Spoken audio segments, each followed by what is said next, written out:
দাদা শুনছেন? হ্যাঁ বলুন। বলছি এখানে মিনারুলের বাড়িটা কোথায়?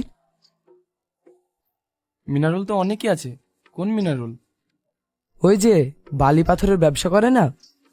ও আচ্ছা, এই সোজা গিয়ে ডান দিকে। ঠিক আছে, ধন্যবাদ।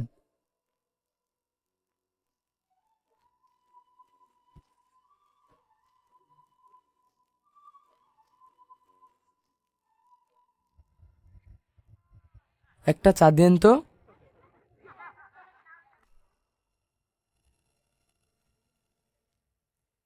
সুরায়া, তুমি তুমি এখানে কেন? এতদিন কোথায় ছিলে? তোমাকে আমি কত খুঁজেছি। কি? তুমি আমাকে খুঁজেছিলে? হ্যাঁ, কিন্তু তুমি এখানে কি করছো? আমি এই দোকানে কাজ করি। কি? তুমি এখানে কাজ করো? তোমাকে এখানে কাজ করতে হবে না, চলো আমার সাথে। সুরাইয়া, এটা কে?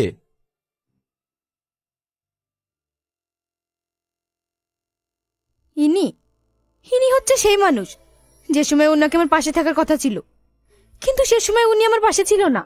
ও, তাহলে এই সেই ছোটন। কিন্তু আপনি কে? উনি কে সেটা তোমার দেখার দরকার নেই। সুরাইয়া, প্লিজ তুমি আমাকে ক্ষমা করে দাও, আমার কথাটা শোনো। তোমার কোনো কথা শোনার ইচ্ছে বা সময় আমার কাছে নেই। হাতটা ছাড়ো। সুরাইয়া, আগে আমার কথাটা তো শোনো। ভাই, ও বললো তো তোমার কোনো কথা শোনার ইচ্ছে নেই, তাহলে বিরক্ত করছো কেন?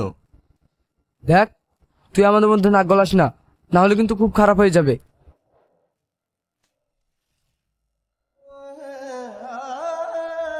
বেরিয়ে যাও বলছি, তোমাকে যেন আর কোনোদিন আমার চোখের সামনে না দেখি।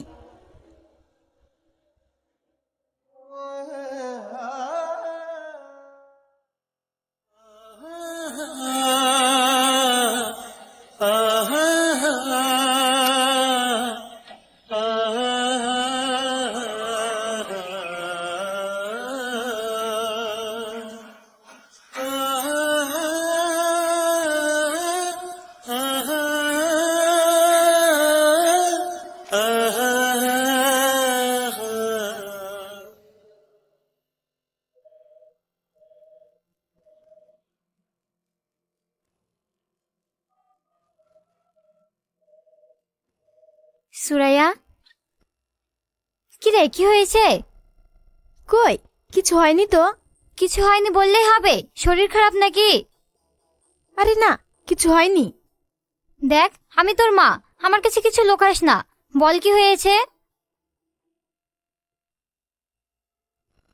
মা, আমি প্রেগনেন্ট। তুই এসব কি বলছিস?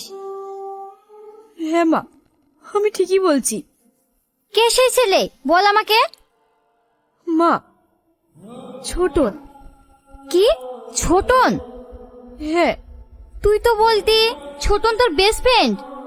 হ্যাঁ ছিল, কিন্তু আমরা দুজন দুজনকে ভালোবেসে ফেলেছি।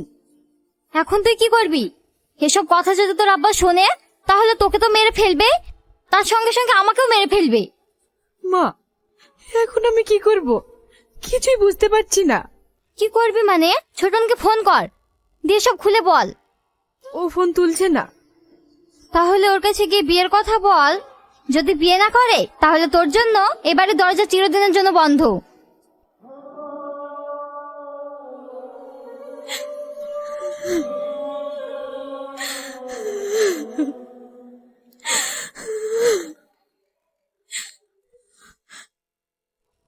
হ্যালো ছোটন। হ্যাঁ বলো। কালকে আমার সাথে দেখা করতে পারবে?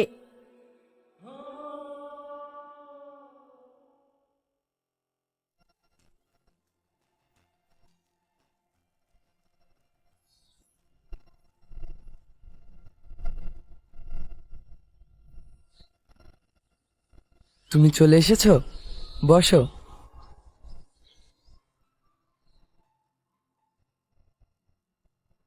বলো কি হয়েছে। ছোটন, আমি প্রেগনেন্ট।